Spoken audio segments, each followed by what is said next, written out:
बिस्मिल्लाहिर्रहमानिर्रहीम। अस्सलाम वालेकुम नाज़रीन, आप देख रहे हैं 92@8 विद सादिया अफसाल।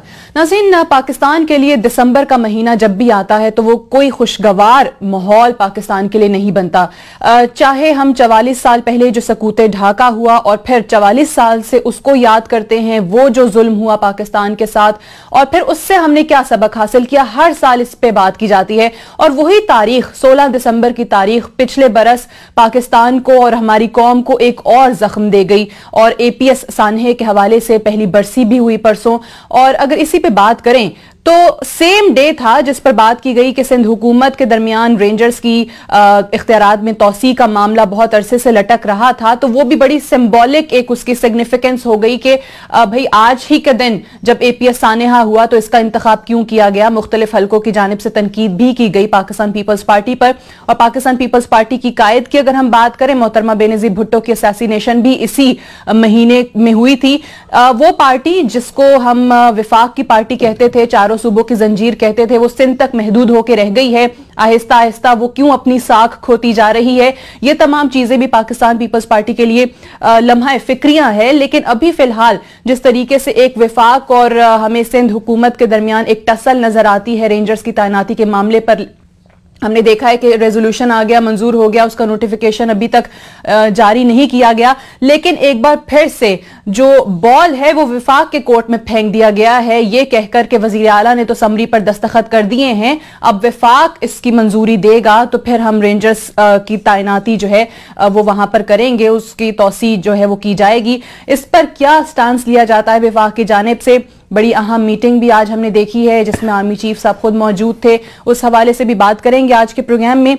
और ओवरऑल जो मसाइल हैं इस वक्त अवाम के, वो हल होते नजर नहीं आ रहे, जिस पर सियासत के साथ साथ मुख्तलिफ टॉक शोज में बात भी होती है लेकिन उसका हल नहीं निकल पाता है। क्या वजह है कि इक्तदार में जो लोग हैं, जो इन ऐवानों में बैठे हैं, वो अवाम की आवाज नहीं सुन पा रहे हैं। इन तमाम चीजों पर आज हम बात करेंगे।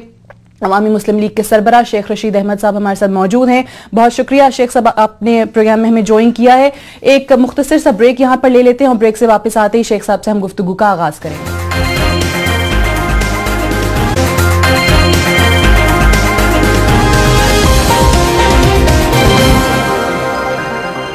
Welcome back. प्रोग्राम में एक बार फिर से खुशामदीद। ब्रेक पे जाने से पहले आज के मेहमान का आपको इंट्रोडक्शन करा कर गए थे, शेख रशीद अहमद साहब हमारे साथ मौजूद हैं। शेख साहब, सबसे पहले तो सिंध हुकूमत जो कर रही है रेंजर्स के इख्तियारात के मामले पर, उससे बात का आगाज करते हैं। फिर से एक बार उन्होंने विफाक के कोर्ट में गेंद फेंक दिया है कि अब जो है विफाक की मंजूरी के बाद इनकी इख्तियारात जो है वो बढ़ाए जाएंगे। आपको क्या लगता है, जिस तरीके से चौधरी निसार बहुत ज्यादा बोले, वही अब उनकी मंजूरी कर पाएंगे महदूद करने के इख्तियारात में? देखें, एक तो इस करारदाद रेजोल्यूशन की कोई कानूनी हैसियत नहीं है, और अगर रेंजर्स ने ये पूछना है जनाब अली के इन फाइनेंशियल दहशतगर्दी की कोई सपोर्ट कर रहा है तो उसको उन्होंने नहीं पकड़ना, किसी इदारे में जाना नहीं है, किसी जगह रेड नहीं करना है बगैर चीफ मिनिस्टर के पूछे, और पुलिस के अलावा किसी और एजेंसी से राब्ता नहीं करना। इसका मतलब बड़ा वाज़ेह है कि नैब के केस तो सारे ठप हो गए। आसम साहब, पुलिस ने ऐसे डीएसपी इल्ताफ ने कह दिया कि ये फारिग है। और लेकिन इतना मैं आपको कह दूं, मुझे यकीन है कि ये जो उड़ाया जा रहा है कि आसफ जरदारी आ रहे हैं 27 को, नहीं आएंगे, वो धर लिए जाएंगे, वरना जो टेंशन पैदा हो चुकी है, मैं समझता हूं कि जिस तरह रेंजर्स को तजलील की जा रही है, रेंजर्स की इमेज को खराब किया जा रहा है, फौज की कुर्बानियों का मजाक उड़ाया जा रहा है, जिस तरह वफाक के वो इदारे जिन्होंने कराची में अमन दिया, फौज ने अपनी जान पे खेल के अमन दिया, अपनी जान पे खेल के फौज ने, जहां हर रोज 8-9 आदमी मरते थे, लोग अब रात को फिरते हैं, घूमते हैं। सो ये सारी बातें जो है अगर एक सूबाई हुकूमत के फेवर में जाती हैं, लेकिन वो इसको अपनी चिढ़ समझती है, इसको अपनी इंसल्ट समझती है, और इसको ये समझती है कि ये रेंजर्स का काम नहीं, भाई वो तुम खुद कर लो। बिल्कुल ठीक है। और मेरा तो ख्याल है रेंजर्स को आ जाना चाहिए वापस। देखें क्या होता है, लोग इनको जूतियां मारे, पार्टी को अंदर से भी जूतियां पड़े, बाहर से भी पड़े, और लोग भी मारे। ये मामला फिर सिर्फ डॉक्टर आसिम का ही है, जैसे चौधरी निसार ने कहा कि उससे एक आदमी की वजह से इतना तूल दिया जा रहा है इस मामले को? देखें, डॉक्टर आसिम की स्टेटमेंट बाहर आके वो बड़ी बड़के मार रहा है। उसने 88 लोगों का नाम लिया है, अगर 8 लोगों को भी ये उठा लें, हैं जी, जिसमें फरियाल तालपुर भी शामिल हैं, तो फिर क्या बनेगा जी? फिर ये तो कल जो चीखेंगे, इन्होंने कहा आज ही हम चीख लें, कल जो इन्होंने जोड़ो कराटे करने हैं, असल मसला जो तो इसीलिए उन्होंने पहले कह दिया मैं जो बात समझता हूं कि असल मसला नवाज शरीफ का है। अच्छा, नवाज शरीफ साहब क्या फैसला करते हैं? उनको पता है कि अगर पीपल्स पार्टी वहां से निकल जाती है और पीपल्स पार्टी पे हाथ पड़ जाता है और पीपल्स पार्टी की मेजर क़यादत समेत आसिफ जरदारी के अगर घेरे में आ जाती है तो फिर पीछे क्या रह जाना है? अच्छा, तो वो समझते हैं और वो आसिफ जरदारी की तकरीर उनको भूली नहीं कि हमारे बाद मियां साहब ताड़ी वारी, यानी हमारे बाद आप भी इसकी भेंट चढ़ेंगे। दो ही लोगों ने फैसला करना है जी, एक नवाज शरीफ साहब ने और दूसरा राहील शरीफ साहब ने। और देखना है राहील शरीफ ने कि भाई अगर वो समझते हैं कि भाई ये मुल्क किस तरह चल सकता है और उनके मामलात जो हैं, फिर उनको भी फैसला बिटवीन दी टू है जी। ठीक है, लेकिन विफाक, ठीक है चलें, आपने कहा कि वो तो अपनी चढ़ समझ रहे हैं सूबाई हुकूमत वाले, विफाक ने फैसला करना है। लेकिन खुदा खुदा करके एक वजीर जो बोला, चौधरी निसार, वो काफी लोगों ने कहा कि जी चलें, किसी ने तो साइड ली, किसी ने तो रेंजर्स की हिमायत में बात की। अब वजीर आजम ने अपने वुज़रा को बयानात से भी रोक दिया है, खैर रद्द अमल अभी नहीं कोई जाहिर करे। एक्चुअली नवाज शरीफ साहब आसिफ जरदारी के राब्ते में थर्ड पार्टियों के जरिए और जिन्हें कहते हैं कि थर्ड चैनल के जरिए, अच्छा, वो अपने ब्यूरोक्रेट के जरिए भी राब्ते से आसिफ जरदारी पे, लेकिन इसका अंजाम जो है बुरा हो सकता है। खुदा करे बुरा ना हो, ये लड़ाई बढ़ सकती है। और अगर ये समझ रहे हैं कि आसिफ जरदारी को बचाइए, वैसे ही है जैसे आसिफ जरदारी को बचाते बचाते हाथ दें और आसिफ जरदारी सारा हाथ ही अंदर ले लें इनको कि आप भी आ जाए जी, इस अमाम में हम सारे ही इकट्ठे ही सफाई करें। So things are sensitive. ये 2-3 हफ्ते जो है ये काफी अहम है और इसमें इन्होंने फैसला करना। वैसे तो इस मुल्क में हर रोज एक नया इशू होता है, हर रोज एक नया अहम दिन होता है। अब बताएं कि शर्जील मेमन जैसे लोग मुझे दुबई से फोन करते हैं कि जी 8-8 करोड़ रुपया मेरे पीएस ने नहीं दिया। तो मैंने कहा आपके पीएस ने नहीं दिया तो मेरे पीएस ने दिया। आपको फोन किया? मुझे शर्जील मेमन ने किया। अच्छा, कि आप जो बातें उनके हवाले से कर रहे हैं वो गलत है, मेरे स्टाफ ने किसी और केस में 8-8 करोड़ रुपए दिया। अच्छा। मैंने कहा पीएस तो तेरा ही है ना, सेक्रेटरी तो तेरा है, मैंने तो वो देखना ना कि उसकी पोस्टिंग किसके साथ है। अच्छा, वैसे वो भी ऐसी उनकी तबीयत खराब हुई कि वो भी वापस नहीं आ रहे? सबकी तबीयत खराब हो गई हुई है और 0 मीटर हुए हैं आसिफ जरदारी साहब जिद्दा में। और अब वो कह रहे थे 27 को आएंगे, नहीं आएंगे, कभी नहीं आएंगे, मोहतरमा की बरसी पे नहीं आएंगे। मुझे शक है नहीं आएंगे और धर लिए जाएंगे क्योंकि इतनी टेंशन है। और ज़ैर बलोच इन्होंने कोई ईद मिलादुन नबी के जुलूस के लिए तो नहीं अंदर रखा हुआ क़यादत कराने के लिए, या कोई और न्याज नजर के लिए तो नहीं रखा हुआ ना, इसी काम के लिए रखा हुआ है। जिस तरह इमरान फारूक के लोग निकल आए वक्त आने पे, उस तरह ज़ैर बलोच भी। अच्छा, डॉक्टर आसिम जिस धड़ल्ले से आके बाहर वो कह रहे हैं कि जी कल तो बल्कि उन्होंने कहा कि मुझे ज्यादा असरात वाली दवाएं दे रहे हैं, मुझसे चला भी नहीं जा रहा, ये उसका हक है, ये हर सियासी आदमी और ये जबरदस्ती कर रहे हैं, मेरे पर तशद्दुद कर रहे हैं। इसके लिए मैं कुछ नहीं तबसरा। देखिए ये हर सियासी आदमी का, अब आसिफ जरदारी ने पागल का सर्टिफिकेट ले लिया था अमेरिका से कि दिमागी तवाज़ुन ठीक नहीं है, बाद में वो इस मुल्क का सदर बना। कोई और मुल्क होता वो कहता यार ये पागल तो खड़ा ही नहीं हो सकता। अमेरिका से उन्होंने सर्टिफिकेट लिया कि शायद आपको याद हो कि इनकी दिमागी हालत ठीक नहीं है। सो वो देखें ना पहले कैसे वो डाल लेते हैं, सब लोग हम ऐसे ही ड्रामा करते हैं, सियासतदान गली में डाल लेते हैं, हाथ की छोटी पकड़ लेते हैं, फिर एकदम स्टिक भी गिर जाती है, एकदम गले का कलफ भी खत्म हो जाता है और पागल का सर्टिफिकेट भी मोस्ट जीनियस आदमी में बदल जाता है। सो सियासतदान ऐसे करते हैं, इसलिए मैं आसिम को ये हक देता हूं कि ये वो करे, कोई बात नहीं। ठीक है, पीपल्स पार्टी के साथ साथ कराची ऑपरेशन को लेकर क्या रेंजर्स के साथ कोई टसल एमक्यूएम भी चाह रही है?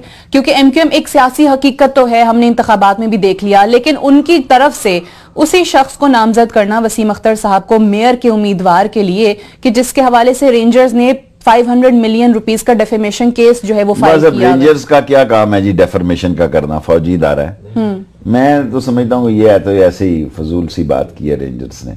अच्छा। और मैं तो कोर कमेटी की मीटिंग में भी जो उन्होंने गवर्नेंस का कहा कि गुड गवर्नेंस होनी चाहिए, कोई जरूरत नहीं थी। फौजी का एक्शन बोलता है, अगर फौजी अदालतों में स्टे ऑर्डर लेने पे चले गए और डेफर्मेशन के केसेस में चले गए और गुड गवर्नेंस का सर्टिफिकेट लेने के लिए चले गए, फिर तो समझ लो इनका भी अल्लाह ही मालिक है, अल्लाह ही हाफिज है इनका भी। तो ये आप कहते हैं डेफर्मेशन? मैं नहीं समझता फौजी का काम डेफर्मेशन, फौजी का काम तो डेफर्मेशन फाइल करना नहीं है, गवर्नर्स की स्टेटमेंट देना नहीं है। फिर नवाज शरीफ ने तो रिएक्ट करना था, फिर उसको भी जवाब देना चाहिए था ना। अच्छा, वैसे ये गवर्नेंस वाली स्टेटमेंट क्यों आई ISPR की तरफ से? क्योंकि हर हफ्ते मीटिंग्स भी होती हैं, मुझे नहीं पता इंटरनल मामलात बाहर क्यों लाए गए? मुझे नहीं पता, मेरा ख्याल है कोई जरूरत नहीं थी इस स्टेटमेंट की, और जो नवाज शरीफ ने किया उससे भी बुरा किया। उसने जवाब देकर उससे भी बुरा किया कि लोगों ने उस मीटिंग को पसंद नहीं किया। मेरा मतलब है हम जो बाहर बैठे हुए इतने कर रहे हैं, वो अंदर रोज उनसे मीटिंग करते हैं। जितनी राहील शरीफ साहब ने नवाज शरीफ साहब से मीटिंग की है, मेरा नहीं ख्याल किसी सियासतदान, किसी चीफ ऑफ आर्मी तो वो अंदर ही बात रहती, उसी मीटिंग में ज्यादा बेहतर था, मुनासिब यही था। फौजी का एक्शन बोलना चाहिए, अखबारी बयान फिर तो शेख रशीद ही हो गए ना। अच्छा, फिर आप पिछले वाले फौजी पे बड़ी तनकीद करते थे, आप कहते थे कि उनकी तरफ से एक्शन मेरा ख्याल है मैं शुरू करने वाला हूं थोड़ी देर तक। अच्छा, मैं 1-2 महीने देखकर मैं सोचना चाहता हूं कि भाई आप कौमों की मूंगे आसमान पे ले जाते हैं, कौम फौज का इमेज आसमान पे ले जाती है, बाद में आप चले जाते हैं डेफर्मेशन के केसेस में। ये तो कोई बात ना हुई। इस फौजी के एक्शंस अभी तक ठीक है, अभी तक वेट एंड सी है। मैं मार्च तक का, मैंने कहा ना मार्च के बाद तबसरा करूंगा, मार्च के बाद तबसरा करेंगे। अच्छा, इसी हवाले से APS का जो अभी जिक्र किया गया 16 दिसंबर परसों, वालिदैन के शिकवे शिकायत आपने देखे होंगे, जिस तरीके से आके उनके ग्रीवियंसेस टीवी पे उन्होंने बयान किए। नेशनल एक्शन प्लान बना, उस पर अमल दरामद कितना आपको नजर आता है, और वो अमल दरामद कराना किसका काम था? मैं सीधी सीधी बात करूं, नेक्स्ट देखें, चीफ जस्टिस की भी मियाद 1.5 साल ही है, आर्मी चीफ की भी 1.5 साल है, और मिलिट्री कोर्ट्स की भी इतनी है। बिल्कुल, रिजल्ट तो नहीं निकला, आधा टाइम तो गुजर गया उसका, रिजल्ट तो नहीं निकला नेशनल एक्शन प्लान का, और उसमें से क्या निकलना है और क्या नहीं निकलना, मेरा ख्याल है देर हो रही है और काम सही नहीं हो रहा। अगर काम सही होता तो फिर देर ना होती, जब देर होती है तो फिर सवेर हो जाती है, और फिर आदमी पीछे मुड़ के नहीं देख सकता, और फिर उसको पता लग जाता है कि मामलात खराब है। अच्छा, वैसे ये जो आपने कहा, ये दुरुस्त बात है कि देर हो रही है, लोगों में भी ये तासुर बढ़ता चला जा रहा है। I mean, as an anchor, as a journalist, मैं भी कहीं जाती हूँ तो लोग सबसे पहला सवाल करते हैं, फौज क्या सोच रही है, फौज करना क्या चाह रही है। ये भी हो रहा है, देखें मुल्क में गवर्नेंस भी नहीं है, दहशतगर्दी जो है चले कराची, लोग भी तो ऐसे ही है ना, बिजली नहीं, गैस नहीं, पानी नहीं, चीनी नहीं, नौकरी नहीं, कानून नहीं, अमल नहीं। फिर जो लोगों को वोट देते हैं, क्या हुआ इस बल्दिया में, जिन लोगों को जेलों में होना चाहिए वो यूसी के चेयरमैन बने हैं। बदमाशों को लोगों ने, सारे की बात नहीं करता, एक हद तक मंशियात फरोशों को वोटें दी हैं, जुआ कराने वालों को चेयरमैन बनाया है। द रीजन इज, इस मुल्क में 5 खानदान कब्जा ग्रुप हैं, गैंग ऑफ 5, और जिसमें 3 इकट्ठे हैं, पीपल्स पार्टी, नून लीग और MQM, किसी ना किसी सतह पे और किसी ना किसी जगह पे ये इकट्ठे हैं, और फौज जो है उसको ये तनहा कर रहे हैं, उसको दीवार के साथ लगा रहे हैं, और फौज ने क्या करना है ये उसको पता होगा। तो आप जो इतना लोगों को समझाने की कोशिश करते हैं, समझा के अभी तक अब थके नहीं है, लोगों को समझ नहीं आ रही, आप कहते हैं उन्हीं को वोट चले जाते हैं। क्या कह सकते हैं, बताएं क्या करें। हम तो यही कर सकते हैं, जो कर सकते हैं वो करते हैं, और लोगों ने जो रिजल्ट दिया वो तो इतना बुरा रिजल्ट दिया कि सोचते हैं कि यार इस लीडरशिप का करैक्टर और लीडरशिप का मेयार और लीडरशिप की सोच और लीडरशिप की इज्जत नफ्स और उसका इमेज जितना गिर गया है, मैंने तो कभी नहीं सोचा था ऐसे कैसा होगा। बल्दियाती इंतखाब का जिक्र हुआ, पिंडी में क्या हुआ? वही मैं बात कर रहा हूँ, ये बल्दियाती इंतखाब की बात कर रहा हूँ। हमारी रिजल्ट से बरक्स ये सारा कुछ हुआ, हमारी सोचों के बरक्स हुआ। लोगों ने पैसे वालों को वोट दिए, सब नहीं, अक्सरियत में आप कह सकते हैं, उन लोगों को दिए जिनके पास कब्जा ग्रुप है, जिनके पास मंशियात फरोशी है, जिनके पास, उन्होंने कहा लाइन डाल दो, 66 लाख रुपए की रात लाइन डल गई, 33 लाख पानी के डाल दो। फिर लोगों ने भी मफाद देखा जी, कोई गैरत, तहमीयत, असूल, और उस पे लोगों ने तवज्जो, और फिर जो गरीब था उसे पंजसूरे पे अगर 5000 का नोट मिल गया। मैं तो इतना हैरान हुआ कि पिंडी में इस दफा जो दूसरे मज़हब के लोग थे उनकी मजहबी किताबों में भी रख के पैसे दिए गए। अच्छा, तो यानी इस दफा आप कह रहे हैं कि पिंडी की हद तक, या चले मैंने तो पिंडी देखा, और तो मैंने बल्दियाती इलेक्शन नहीं पैसा जो है वो बहुत मैटर किया, लोगों ने मफाद देखा। हम सोच रहे हैं कि ये क्या, इस पे हम रोज डिस्कशन करते हैं। आपको कैसा लगेगा वैसे जब पिंडी में जो मेयर है वो आपके घर के सामने बैठा कोई होगा। बात नहीं, खैर है। हमारे यहाँ मुखालिफ भी बैठते रहे, हम खुद भी बैठ रहे। मैं पहले भी 1 वोट से भी आ रहा हूँ, 3 से भी आ रहा हूँ। मेरा भतीजा भी मेयर रहा है, मेरे हमारे सरपरस्त आला हैदर भाई मरूम रहे हैं, आगा साहब रहे हैं, 3 दफा जीते भी हैं, 2 दफा हारे हैं, कोई बात नहीं, होता रहता है। तो अगर इसी तरह से चीजें चलती रहीं, जिन खानदानों का आप जिक्र करते हैं कि हम पर काबिज हैं या हमेशा से हुक्मरानी करते रहें, तो लोग भी अपना मुफाद देखेंगे, तो फिर यही चलेगा, इन्हीं के बच्चे हमारे बच्चों पे रूल कर रहे होंगे। इससे भी जो खौफनाक बात है, मुझे कहते हुए शर्म भी आती है और डर भी लगता है अल्लाह से, ये सारे लोग करप्शन के केसेस उस वक्त लगते हैं जब बीमारी की 65-60 साल को क्रॉस कर चुके हैं, कैंसर हो जाता है, हेपेटाइटिस होता है, हार्ट अटैक होता है, और हम उनकी शान में कसीदे बोलते हैं, फिर वो कहते हैं उनका नाम केस से निकाल दिया गया, वो नैब में मतलूब थे, वो मुल्क से बाहर नहीं जा सकते थे। जनाजा जो आ गया तो फिर मुल्क से बाहर क्या जाना, जनाजे के लिए वो बड़ा एहतमाम किया जाता है, उनके पास पैसे होते हैं, उनके फ्रंट पेज पे इश्तिहार लगते हैं, उन पे उनकी सारी बुराइयों पे पर्दा पड़ जाता है, उनकी औलाद को इतना पैसा मिल जाता है। अब तो मेरा ख्याल है जमहूरियत पैसों वालों की पाजेबें पहन के नाचेगी इस मुल्क में, बल्कि मैं पार्लिमानी और मुकद्दस फिक्रा कह देता हूं कि माथे का झूमर होगी पैसे वालों की जमहूरियत, और पैसे के बगैर बड़ा मुश्किल होगा लोगों के लिए। ठीक है, इसी पे बात करते हैं, एक ब्रेक ले लेते हैं। अगर यहाँ पर अवाम सिर्फ अपना मुफाद देख रही है और पैसे वालों को वोट दिए जाते हैं या उन्हें इक्तदार के ऐवानों तक पहुंचाया जाता है, तो फिर जो हर रोज हम अवाम के मसाइल सुन रहे होते हैं कि जी कहीं पर बिजली नहीं है, कहीं पर गैस नहीं है, कहीं पर पानी नहीं है, तो उनका हल भी नहीं हो रहा, लेकिन जमहूरियत भी चल रही है, अवाम मुतमईन हैं भी और नहीं भी हैं। इस पे भी बात करेंगे एक वक्फे के बाद।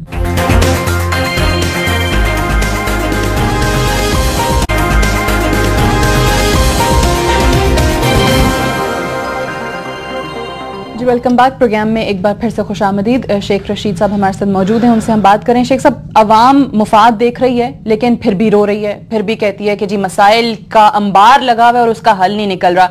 अगर सबसे पहले हम ये बुनियादी मसाइल पे बात कर लें, पानी नहीं है, बिजली नहीं है, गैस नहीं है, LNG हमने सुना कि जी उसका मुआहदे हुए हैं और जहाज के जहाज आ रहे हैं, चलें वो तो एक अलग बात है कि किस कीमत पे किया, गलत किया, सही किया, लेकिन फिर गैस तो आ जानी चाहिए। बड़ी अहम बात है, बड़ी अहम बात है कि मैं असेंबली में थक गया हूं, वो टीवी पे आके कहते हैं इसमें कोई करप्शन नहीं है, वक्त आने में बता देंगे। जहाज के जहाज लग रहे हैं, लोगों को मिल रही है, क्या हमारा ये हक नहीं है कि कौम के सामने ये पूछें यार ये किस कीमत पे आई है? यही हाल तबाही हुई जब नंदीपुर का हुआ है, हम रोते रहे डंग फंग कंपनी बैन है, यही हाल होगा। आप याद रखना ये ओकाड़ा कोयल माइंस का, मेरी बात कौम याद रख ले, कौम को तो मैं सुनाना नहीं चाहता, अपनी तकदीर अपनी सोना, इतना बड़ा स्ट्रक्चर नहीं है कोयले का, रेलवे की गाड़ियां लाने का। ब्रिटिश को बुलाएं तब कहीं जाके 10 सालों में ये इतनी बड़ी लाइन बैठेगी या 5 सालों में लाइन बैठेगी, फिर 5 सालों बाद इंजन का मसला होगा। सब कौम को बेवकूफ बना रहे हैं। फोटो सर्विस है और मसले हमारे यही हैं, रेंजर्स है जी, फलां है जी, कानून है जी, अमल है जी, पैसा बनाओ, डंग टपाओ। और इस मुल्क में 2 ही मुल्क हैं इस वक्त, मैं नाम लेना भी मुनासिब नहीं समझता, दोनों हमारे पार्टनर हैं, अच्छे मुल्क हैं, हमारे ट्रस्ट वर्दी हैं, लेकिन कमीशन उन दोनों मुल्कों में और दोनों मुल्कों से ही सारा माल आ रहा है। कौन से ममालिक? यही जहां आजकल हम चल रहे हैं, जिसने चले वो LNG का कीमत एक और इशू, मैं कहती हूँ कि चलें उसमें अगर करप्शन है भी तो अवाम शायद उस सूरत माफ कर दे कि भाई गैस मिले तो सही, मिल भी तो नहीं रही है, वो कहाँ है फिर जहाज के जहाज जो आ रहे हैं? जहाज के जहाज कराची में लग रहे हैं जी, और ये सारा खानदान इस नवाज शरीफ साहब की हुकूमत में या उनका खानदान है या खानदान के मालशी हैं, जिनकी कोई सियासी हैसियत नहीं, खानदान से बाहर हो गए, जो गर्दन उठा के चल नहीं सकते और वो जीरो हो जाते हैं नवाज शरीफ से बाहर हों। सो उन्हीं को जिम्मेदारियां दी गई हैं और उन्हीं मसलों में सारे लोग ये पनप रहे हैं और खा पी रहे हैं। तो इनका कभी एहतसाब होता नजर नहीं आ रहा आपको? पता नहीं एहतसाब आगे क्या हो गया जी, आगे भी वो आसफ जरदारी साहब निकल गए, आगे भी देखें इस मुल्क के एक वजीर आजम को मेरे एक दोस्त मुल्क हमारे, उस मेरी बीवी, उनकी बीवी मेरी बहन बनी हुई है, उन्होंने हार दिया कि ये यतीमों और बेवाओं को दे देना है, उन्होंने अपनी बीवी के गले में आके घर डाल दिया कि शायद वही ज्यादा यतीम और बेवा थी। बाद में वो इस्लामाबाद लेके फिर गए कि हार वापस ले लो, कोई लेने वाला नहीं था। क्या आपको जख्म दिखाऊं? कल फोटो देखें यहाँ, अभी कल का अखबार मंगाया ना, राजा रेंटल 140 अरब रुपए का केस है करप्शन का और दो दो उंगलियां उठाए हुए, शर्म से ये उंगलियां डूबी जाती, काट दी जाती। तो वो तो अयान अली ने भी विक्ट्री का साइन बनाया था अदालत से बाहर आके। इस मुल्क में जो जितना बड़ा चोर है उसका विक्ट्री का निशान उतना ही कंधे से ऊपर है, क्या करें। लेकिन अब बात का शर्म से, हम इस कौम का हिस्सा हैं, हम मेंबर हैं, 7-7 8-8 दफा हम वजीर रहे हैं। जिल्लत से जब देखते हैं कि चोर जो है, जो खाना नंबर 2 के लोग हैं, जो करप्शन से लदे हुए लोग हैं, जो गंदे परागंदा लोग हैं, वो ऊपर आ गए हैं, उनको इज्जत है। लोग ये नहीं देखते कौन जा रहा है, लोग देखते हैं किस गाड़ी में जा रहा है। लोग ये नहीं देखते क्या कह रहा है, लोग ये देखते हैं कौन कह रहा है। 1,24,000 पैगंबर आ चुके हैं, हम नहीं बदले और संभले, फिर अब बताएं क्या हो सकता है। अच्छा, सारे मामला जो अभी आप बता रहे हैं उसमें फिर वही मैं बात करूंगी कि अवाम से अगर आप बात करें, आपकी तो जाहिर है उनकी तो उम्मीद तंग करने के लिए सुबह से शाम तक होती है, लेकिन फिर उनकी जब वोट देने का वक्त आता है तो वो कहते हैं कि उनकी सोचों में बड़ा फर्क होता है। लेकिन सारी अभी 10 दिन ही निकले हैं ना वोटों के बाद, तो लाल वैली के गैस नहीं आ रहे। मैंने कभी 1 महीना उन्होंने कंटोनमेंट से लेके चलाई है। हम तुम्हें कहते थे कि ये गैस अब नहीं जाएगी जब तक आप वोट नहीं डाल देते। देखिए इससे बड़ी क्या नौसरबाजी है कि आप कैंट के वोट लाकर पिंडी में शिफ्ट कर ले। आप यकीन जाने, इतना जिंदगी में 2 दफा मैं नादरा गया हूं, हमारे घरों पे लोगों ने 25-25 50-50 वोट बना, हमारे जाती घरों। हमने कहा यार हमें पता तो लगे ये हैं कौन हमारे घरों में आ गए हैं, ये घुसपैठिए है कौन जिनकी वोटें हमारे बन गए। तो जी पता नहीं। सो ये निजाम और ये जमहूरियत और ये तो उस पे भी कुछ नहीं हुआ। यही तमाम चीजें वो लाहौर में भी हम इलेक्शन के दौरान कि इमरान खान भी यही कह रहे हैं कि जी पीटीआई भी यही कह रही है। इमरान खान जिस एक नए लीडर से या नए सियासतदान से, एक तीसरी पार्टी से लोगों की बड़ी उम्मीदें लगी थी, इमरान खान ने लोगों को मायूस क्यों कर दिया? पता नहीं, वोटों से तो मुझे बड़ी परेशानी हुई है, मैं खुद परेशान हूं। सच पूछें तो मैं सच्चा सा आदमी हूं। मैं वोटों के देखें ना, जिस वार्डों में हम 24-24 2600 वोटों से जीते हैं जनरल इलेक्शन में, वहां हम 2700 वोटों से आ रहे हैं। तो ये मामूली बड़ा डिफरेंस तो नहीं है ना, तो बहुत बड़ा डिफरेंस है। ये तो उनको पता होगा क्या मसले हैं, वो स्टडी करते हैं उनकी टीमें। हम तो एक छोटी पार्टी है, इमरान खान के इत्यादी हैं, और हम ये समझते हैं कि हम सच बोलने के इत्यादी हैं। और इस वक्त वो बंदा एक है, लेकिन लोगों का वोट डालने का मेयार बहुत बड़ी तादाद में बदला है। लेकिन पिंडी की हद तक आपको लगता है कि नहीं, मुझे सब तरह ये लगता है कोई इख्तलाफात थे दोनों जमातों के? छोटे मोटे हो जाते हैं लोकली, इमरान खान की हद तक नहीं थे। अच्छा। अगर वो लोग हमारे टिकट कलम दो हाथ पे भी लड़ते तो हारते। अगर वो बल्ले के निशान पे चले गए कि ज्यादा अट्रैक्टिव निशान है, वहां भी जाके वो हारे। सो कोई बड़ा इख्तलाफ नहीं है। चलें, इख्तलाफ नहीं है, लेकिन फिर आपको हारने का सबब क्या नजर आता है? आप कहते हैं कि पीटीआई देखिए बाज जगह पे तो धांधली, बाज जगहों पे, सब पे नहीं मैं कहता, जहां कापियां दी गई हैं, बाज जगह पैसा चला है, बाज जगह दहशत और बदमाशी चली है। लेकिन हम हारे हैं, हमें तस्लीम करना चाहिए। हम तो कभी कोर्टों में गए नहीं जी, हम वो लोग नहीं है। हमने तो 5 लाशें भी लाए जिमनी इलेक्शन में, तो केस नहीं किया। वरना यहां तो कोई पहली मर जाए तो कहते हैं जनाब इलेक्शन कमीशन में चले जाते हैं, हमने नहीं किया। ये हम सोच रहे हैं कि जो हमारे वार्डों में, हमारे घरों में वोटें बनी, ये इलेक्शन कमिश्नर को अनकरीब हम मिलें कि ये सूरत हाल है। अपने वार्ड हम जीत गए जहां वो शिफ्ट हुए थे, क्योंकि हमने देख लिया। अब देखें ना, अगर मैं अपना घर देखता ही नहीं, मुझे पता है कि मेरे भाई कितने हैं और मेरी बहनें कितनी हैं, लेकिन जब वोटिंग लिस्ट आए तो देखे जाए, वहां कहते हैं यार ये तो 70 वोट है यहाँ तो उस पे आप चीफ इलेक्शन कमिश्नर से बात। इलेक्शन कमीशन के हवाले से तो वैसे सरदार अयाज सादिक भी आ गए उन पर तनकीद करने के लिए। आपने उनके बयानात तो सुने ही होंगे, इलेक्शन कमीशन की सजा मुझे मिली, आप दोबारा नहीं करने। मैंने उन्हें कहा कल परसों के ये तीसरी दफा इलेक्शन होगा, हो ना जाए कहीं। कहते नहीं, 122 का कोई सवाल भी आए तो वो एलर्जिक हो जाता है उनको। मेरा ख्याल है असेंबली के सवाल नामे से 122 नंबर निकाल ही दिया जाए। अच्छा, इनसे जो है वो। तो आपको लग रहा है कि 122 पे फिर इलेक्शन हो सकता है?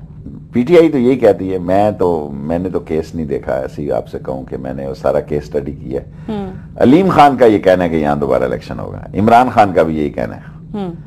होता है या नहीं होता है आगे अल्लाह को पता है। ठीक, सियासत किस तरफ जाती देख रहे हैं आप? आपने तो पहले कहा कि वो जो सियासी खानदान हैं वो काबिज हैं, कोई बेहतरी की उम्मीद है? जैसे मैंने पहले कहा कि पीटीआई आई, लोगों की होप्स उस जमात से लगी, लेकिन अब वो लोग भी मायूस होते नजर आ रहे हैं। जो 2013 में पीटीआई के लिए निकले थे, वो जो साइलेंट मेजोरिटी थी, जो कभी वोट ही नहीं देती थी, इस दफा उन्होंने नहीं निकल के वोट दिए पीटीआई को।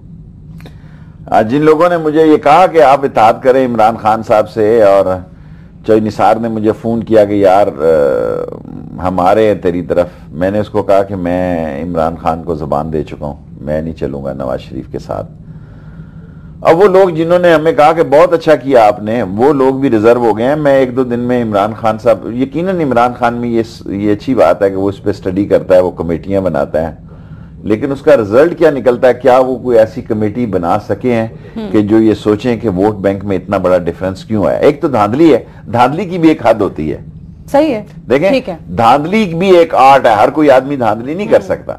जहां धांधली हुई है हमें समझ आ गई है। देखें, अगर हम जिमनी इलेक्शन में एक हारे नवाज शरीफ साहब से, हम लाशें लेके आए घर में, 3, 2, 5 लेके आए, अगर हम जरा जोर लगाते वो 5000 का डिफरेंस हम हमें पता लग गया था, फिर हमारी लाशें 1-2 और गिर जाती। हमने कहा कोई बात नहीं, अगले इलेक्शन में पकड़ लें। इमरान खान को धांधली वाले मंत्रा से अब निकल आना चाहिए।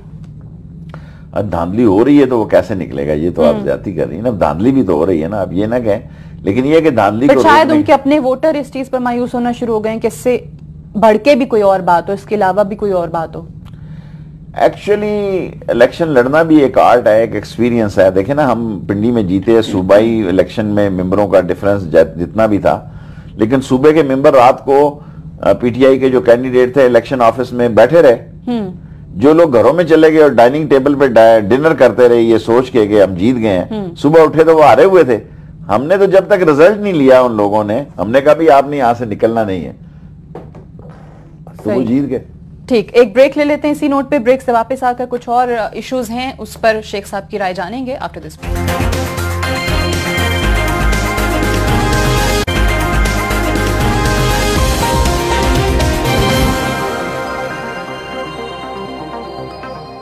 जी वेलकम बैक, एक बार फिर से खुशामदीद। शेख साहब, एक इशू पे मैंने आपसे बात करनी है। पिछले जुमे को भी यही देखा, आज भी हमने यही देखा, इस्लामाबाद में लाल मस्जिद के खतीब मौलाना अब्दुल अजीज का कोई टेलीफोनी खिताब होना होता है, वो शरिया के नफाज की बात कर रहे हैं, वो खिलाफत मांग रहे हैं। यहाँ पे बजाय कि उनसे बात की जाए या उनके खिलाफ कोई कार्रवाई की जाए, अवाम को मजीद मुश्किल में डाल दिया जाता है मोबाइल सर्विस बंद करके।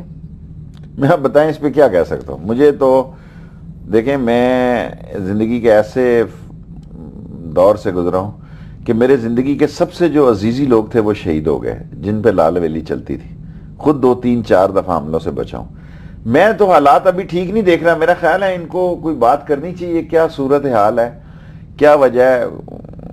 काफी शहर में अफवाहें हैं। मैं तो देखो एक सारी सूरत हाल में ये समझता हूँ, ये गवर्नमेंट का फर्ज है कि गवर्नमेंट कौम को एतमाद में ले, असल सूरत हाल क्या है। हम तो ऐसे गैस वर्क कर लेते हैं कि जी मौलाना खिताब करने वाले थे या कोई दाश के लोग आने वाले थे। लेकिन वो धमकी तो हर हफ्ते दे ही रहे हैं ना, वो स्टेट को धमकी है। चलें हम कह दें सिविलियन हमारे इदारे निकम्मे हैं, नहीं करते कुछ। फौज तो है ना आर्टिकल 245 के अंडर, यहाँ पे उनकी तरफ से जब कराची में 90 पर छापे मारे जा सकते हैं, उनके लोगों को उठाया जा सकता है, तो यहाँ पर क्यों नहीं? देखें, यहाँ सूरत हाल ये हसास जगह है, मामलात हैं। गवर्नमेंट क्या करती है इसका भी जल्द पता लग जाएगा, गवर्नमेंट कहाँ खड़ी है और क्या करती है। ज्यादा देर नहीं है चल सकते हालात ऐसे। फौज क्या करेगी अगर रेंजर्स के इख्तियारात महदूद करने की बात, जिस पर चलें वजीर आला ने दस्तखत कर दी, अगर विफाक भी उस पर आमादा हो जाती है तो फौज रिएक्ट करेगी या नहीं? बड़ा आपने मुश्किल सवाल किया है। जब मुझे अच्छा याद है कि लोग ज़िया-उल हक के बारे में भी कहते थे यार बड़ा सादा सा फौजी है, ये बिल्कुल ऐसे ही है, सलवार घुटने से उठे ऊपर टांगता है और this and this and this. फौज का एक अपना पढ़े लिखे निज़ाम, जो इंटरनेशनल हालात को मैं देखता हूं तो मैं समझता हूं कि इनको नहीं आना चाहिए। इससे बड़े मसाइल पैदा हो जाएंगे। जब मैं डोमेस्टिक इनकी नाअहली और नालायकी देखता हूं सिविल हुकूमत की कि लोग आपस में मरेंगे मारेंगे, फिर मैं कहता हूं कि यार इनको कुछ ना कुछ तो अपनी रिट कायम करनी चाहिए। और रेंजर्स ने जो इतनी कुर्बानियां दी हैं, इतनी जानें दी हैं, और अगर उनका ये नतीजा निकलना है कि वो टके टोकरी हो जाएं और उनको शर्मिंदा किया जाए, उनके इमेज को तबाह किया जाए, मेरा ख्याल है ये फौज को कबूल नहीं होगा कि उनके इमेज को तबाह किया जाए। 10-10, 12-12 साल से हार्ड जॉब कर रहे हैं, घर आ रहे हैं, बच्चे जवान हो गए हैं, 12-12, 14 साल। कौन सा फौजी है जी जिसने 3-3 साल हार्ड जॉब किया हो? ज़िया-उल हक ने कौन सी लड़ाई लड़ी थी जी? मुशर्रफ ने कौन सी लड़ाई लड़ी थी? ये तो बेचारे 12 साल से जंग लड़ रहे हैं और अपने लोगों के खिलाफ लड़ रहे हैं जो ज्यादा खतरनाक है। कोई पता नहीं दुश्मन कहां घुसा हुआ है। ये जंग उससे कहीं खौफनाक है जो कि इंडिया के बॉर्डर पे लड़ी जाए या दूसरे। वो तो बिल्कुल ये वो जंग है जिसका पता ही नहीं लगता। इनके हवाले से आप बिल्कुल दुरुस्त कह रहे हैं कि जी जंग लड़ रहे हैं, खून दे रहे हैं जमीन के लिए, इसको प्रोटेक्ट करने के लिए। इंटरनल सिचुएशन के जिम्मेदार तो फिर जो लोग हैं वो इस चीज को भी रियलाइज शायद नहीं कर रहे। वो तो फिर आप लोन्स लेने की बात से ही शुरू कर लें। IMF कहीं भी हमें एक अच्छा शगुन नहीं नजर आया जिन्होंने लोन्स लिए। दिलचस्पी लोग भी आप देखें ना, हमारे वो डिक्टेटर था मुशर्रफ, 6,000 अरब रुपए का लोन था, आज 20,000 अरब रुपए का लोन है। आज जमीन बोस है, तेल की कीमत, हुकूमत तेल की कीमत पे चल रही है। ओवरसीज घबराए हुए हैं, पैसे पे पैसा भेजे जा रहे हैं कि पता नहीं उनके मुल्क में क्या हो जाना है उनके खिलाफ। इस हुकूमत को टस से मस नहीं है, बेपरवाह है। और ये तो खुद चाहते हैं कि अगर कोई आए और हमें आके निकाले हमारे से। तो आप इनके हालात देखें ना जी, क्या किया है, कहां बिजली ले आए, इंडस्ट्री नहीं चल रही जी, टेक्सटाइल नहीं चल रही, इंपोर्ट आप देखें कहां पहुंच गई है, इन्वेस्टमेंट बिग जीरो है, कोई हुकूमत नहीं है। फिर भी वो समझते हैं नहीं जी हम क्योंकि बैठे हुए हैं, जमहूरियत को खतरा है, और जमहूरियत पैसों वालों की पाजेबें पहन के नाच रही है, नाचते रहे लोग, फिर नाचें। तो फिर इस चीज से लोगों को कोई सरोकार नहीं है कि ये IMF के हवाले से अगर हम बात कर लें तो लोन्स ले लेकर किस मुल्क की इकोनॉमी ने आज तक प्रॉस्पेर किया है? आप साउथ अमेरिका को देख लें, अफ्रीका को देख लें, ग्रीस में देख लें, क्या हुआ है, ये वापस कौन करेगा? हम तबाही की तरफ जा रहे हैं, हम बर्बादी की तरफ जा रहे हैं, हम आग में कूद रहे हैं और कह रहे हैं जी कि हम कॉन्स्टिट्यूशन एवेन्यू पे चल रहे हैं, हम कॉन्स्टिट्यूशन एवेन्यू पे चल रहे हैं। सो ये हमारी सारी तबाही है, हमें समझ नहीं आ रही। अगर कुछ अरसे के बाद आई, जिस वक्त कोई कुछ नहीं कर सकेगा तो दुख का मुकाम होगा, बड़ी शर्मिंदगी का मुकाम होगा।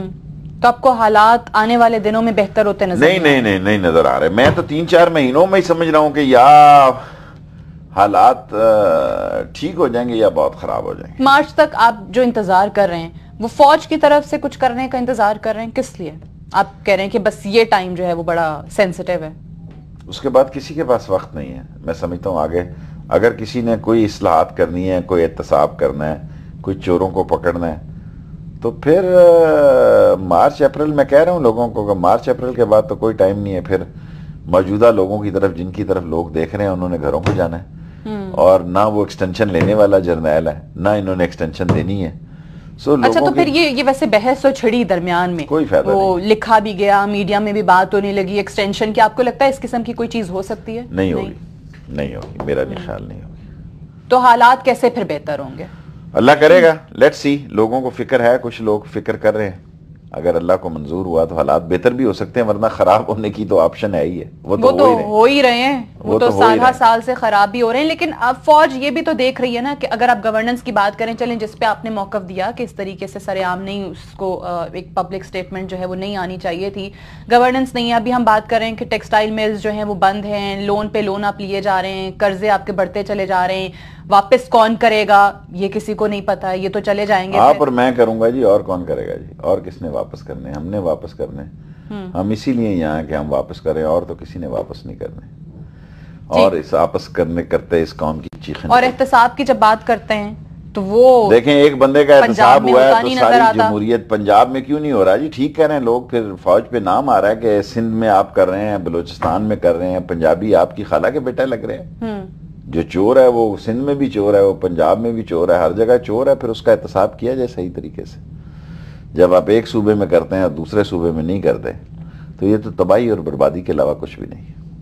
ये कौन करेगा एहतसाब? ज़ाहिर है इस मुल्क में एक ही इदारा है, फौज ही है, अगर करेगी तो करेगी, वरना नैब से तो लोग अदालतों से छूट जाते हैं। नैब कहती है जी हमने तो केस किया, अदालत से जमानत होगी, क्या करें? अदालत के आगे कौन बोले? नैब का काम तो है कि चलान पेश कर देना, वो चलान पेश करते हैं, फौज में जमानत हो जाती है। अल्लाह खैर सल्ला, उस फौज में कहता हूँ अदालत में जमानत हो जाती, कोई उसका नहीं। वो शवाहिद नहीं मिलते, वो कहते हैं कि जी क्रेडिबल। बुरे आदमी के खिलाफ टॉप पीपल के पास कौन शहादत देता है जी? अभी सिंध में देखें, एक माँ का बेटा जो मर गया, उसको पहला कोर्ट ने पूछा कि उसने कहा मेरी बेटियां घर में हैं, आप क्या बातें कर रहे हैं? मेरा एक बेटा मर गया, आप चाहते हैं कि मेरी बेटियां भी मैं गंवा दूं? इस इलेक्शन हल्का नंबर 36 में ऐसा हुआ जी कि हमारे में कि बाहर से लोग दाखिल हो गए, लेडीज पोलिंग एजेंटों को, मुखालफों को कहा कि आपकी बेटियां बाहर हैं, ये घर नहीं जाएंगी। कि एक गरीब को इस तरीके से डरा धमका दिया जाता है कि वो कुछ कर नहीं सकता, उसको इंसाफ नहीं मिलता। तो आप तो वो जो पिक्चर सामने रख रहे हैं अवाम के, हर प्रोग्राम में आप ये बता रहे होते हैं चीजें, फिर भी मैं बार बार आपसे वही पूछती हूँ कि आप थकते नहीं हैं? वही अवाम सुन के आपकी बातें नहीं जाग रही। मैं कम करना चाहता हूँ फिर भी आप कहते हैं कि नहीं आए, यही बातें सुनाएं, तो फिर मेरे पास तो कोई सर्चर नहीं है। मैं कोई बर्कले और हार्वर्ड का या एसेक्स का नहीं पढ़ा ना। मुझे ये नया ईमेल शीमेल आता है जो मैं महसूस करता हूँ वो बता देता हूँ, और हाँ बता यही रहा हूँ कि बहुत देर तक हालात ऐसे नहीं चल सकते। अच्छा, एक सवाल चौधरी निसार साहब के हवाले से जब हमने बात की थी तो वो जो इनसिक्योरिटी मामला पे रेंजर्स के हवाले से इतना ज्यादा एग्रेसिव हमें होते नजर आए हैं, ये उनका अपना स्टांस है या नवाज शरीफ साहब की हिमायत हासिल है कहीं पर? मुशावरत पता लग जाएगा जी, पता लग जाएगा। मेरा ख्याल है उनकी अपनी है, तो राजपूत है, मेरे इलाके से हैं। नवाज शरीफ की ये सोच नहीं हो सकती। थोड़ा बहुत चौधरी निसार एक दो कदम आगे फ्रंट फुट पे खेलता होगा, और होगा क्या ये पता लग जाएगा एक दो दिन में अंदर क्या होने जा रहा है। ठीक है, इलेक्शन आपको कब नजर आ रहे हैं? दुनिया तो 2018 की बात कर रही है जी। मैं नवाज शरीफ की हुकूमत को 2018 तक चलते नहीं देख सकता। ना देख रहा हूँ, ना देख सकते हैं, मतलब ख्वाहिश है या आपको ख्वाहिश लगता भी है कि मुल्क तबाह हो रहा है और देख भी नहीं रहा। जो कुछ होगा कौम के सामने, अगर कौम ने फिर 5 सूरे को वोट देने हैं तो फिर ये इनका मुकद्दर है। अगर कौम ने पैसे लेके और डालडे का डब्बा लेके और चीनी और घी का डब्बा, अगर गरीब कहता है जी मेंबर ने कौन सा पकड़ाई देना है, जो मिल रहा है वो तो पकड़ो ना। हमने जाना तो इसने कौन से घर पे मिलना है, जो इस वक्त इससे मिल रहा है। और बड़े आदमी के मुंह से जो गिरता है वो हम खा रहे हैं, लोगों को वो डांट रहा है, अपनों को वो बांट रहा है। सो खानदानों की सिक्काशाही जमती जा रही है। इस पे कौम क्या रिएक्शन करती है देखना होगा। आज भी वो अखबारों की हेडलाइंस जो थी वो महंगाई की खबरों से ही शुरू हुई कि जी मुर्गी का गोश्त भी महंगा हो गया तो दाल भी महंगी हो गई, लेकिन फिर भी अवाम मुझे बात का हैरत होती है कि मेरे जैसा शख्स आदमी पहली तारीख को सोचता है क्या बनेगा। मेरे जैसा शख्स जिसके पास सारे अल्लाह ने वसाइल दिए हैं, पहली तारीख को मुझे फिक्र होती है कि किधर से क्या होगा। और एक आम आदमी जो बेचारा 10, 12, 15 हज़ार रुपया तनख्वाह लेता है वो क्या करता होगा। मेरे बस से बाहर है कि ये सोचूं को जिंदगी कैसी गुजार रहा होगा। निजाम के हवाले से बड़ी बातें हुई, निजाम की खराबियां कहाँ कहाँ हैं, चाहे वो अदालती निजाम के हवाले से हम बात कर लें या हम कह लें कि जी गवर्नेंस नहीं है सिविल इदारों की। इंकलाब का नारा लेकर आए थे कादरी साहब, वापस चले गए धरना देने के बाद, अब वो दोबारा वापस आ रहे हैं। कोई राब्ता लेकिन जी हुआ मैं तो इनकलाबी नहीं हूं, उनसे मेरा बड़ा राब्ता है। जाऊंगा मैं 23 तारीख को उनको मिलने लाहौर, और कनाडा टोरंटो में गया था, मेरे वीजे का मसला था। 2 दफा अमेरिकन ने, मैं अमेरिका नहीं जा रहा था, मुझे जहाज से उतार लिया। सो ऐसे आलम में 23 को मैं जाऊंगा। उन्होंने बड़ी शफकत की टोरंटो में। मैं तो इंतखाबी आदमी हूँ जी, इनकलाबी आदमी नहीं हूँ। मैं कहता हूँ कि अगर तब्दीली आनी है किसी भी तरीके से आए, इनकलाब के लिए 2 पार्टियां ही काफी नहीं है, शेख रशीद, ताहिरुल कादरी या इमरान खान। 3 मिलके इनकलाब नहीं ला सकते जी, कौम को सड़कों पे आना होगा। और जो मैं कहता हूँ, लोग मेरा मजाक उड़ाते हैं, आइंदा आने वाली नस्लों की बेहतरी के लिए मरना होगा, लड़ना होगा, कुर्बानी देनी होगी, फिर तो कोई बात है, वरना तो टेंट फिश हो जाएगा सारा। लेकिन अवाम ने जब जब कुर्बानी दी है, आप तो कह रहे हैं अवाम तो मेरे ख्याल से रोज ही कुर्बानी दे रही है, मुख्तलिफ वो दे रही हाल है। उस कुर्बानी से इनकी जान नहीं छूटती। वो सदका हो सकता है, कुर्बानी नहीं। कुर्बानी बड़े खून का और बड़ी कुर्बानी का मुतालबा करती है, और बड़ा खून और बड़ी कुर्बानी चौक और चौराहे पे होनी चाहिए। लोग अपने हक के लिए निकलें, अपने पड़ोसी के हक के लिए निकलें। अगर नहीं निकल सकते तो बस फिर क्या है, फिर मजे। अच्छा, एक आखिरी सवाल मैं आपसे करना चाहूंगी। आपको क्या लगता है सिंध हुकूमत और विफाक के हवाले से जो बयानबाजी चल रही है, आज भी वो मुशाहिदुल्लाह खान साहब ने कहा कि जी विफाकी हुकूमत हालत जंग में और सिंध हुकूमत हालत भंग में है। आपको लगता है कि इनकी कोई महाजराई बढ़ेगी या इसी तरह से चीजें? मुशाहिदुल्लाह साहब ने तो शुजात हाशमी की बड़ी तारीफ की, शुजात अजीम की, क्योंकि अपने दोनों भाई उन्होंने फौरन, वो पोस्ट पे भी नहीं थे, मैनेजर एरिया कंट्री मैनेजर लगा लिए दोनों भाई PIA में। उनका इस्तीफा भी मंजूर नहीं किया वजीर आजम। बस उसने कहा जी वजीर आजम को पता है कि मैं डिसमिस हुआ फौजी अदालत से, और वजीर आजम को पता है कि मैं गैर मुल्की शरीयत है, उसके बावजूद मुझे नहीं निकाला। नवाज शरीफ ने मेहरबानी है ना जी, DGFIA पे, नादरा के चेयरमैन पे, इलेक्शन कमीशन, ये सारी चीजें वो हैं जिससे इस मुल्क में किसी हादसे की बू आती है। खुदा ना करे कोई हादसा हो, लेकिन अगर हादसा हुआ तो उसका पता भी नहीं लगेगा, चश्मे ज़दन में हादसा हो जाएगा और लोग कहेंगे जी कि ये हो गया और फलां हो गया। क्योंकि इनको आ बैल मुझे मार, इनकी हालत यही है कि ये अपनी मुसीबत खुद मंगवाते हैं, खुद अपने ऊपर ये फायर मंगवाते हैं, और इंशाअल्लाह ताला ये फायर फिर मंगवाने जा रहे हैं। इसका नतीजा क्या निकलेगा चंद महीनों में पता लग जाए। वैसे खुदा ना करे कोई हादसा हो, जो आपने खुद भी कहा, लेकिन अल्लाह करे कि अवाम जो है ऐसे किसी हादसे से पहले ही संभल जाए, और जिन्होंने संभालना है जरा वो भी नजरे करम कर लें। बहुत बहुत शुक्रिया शेख रशीद अहमद साहब। आज के लिए इतना ही, व्यूअर्स इजाजत दीजिए। खुदा हाफिज।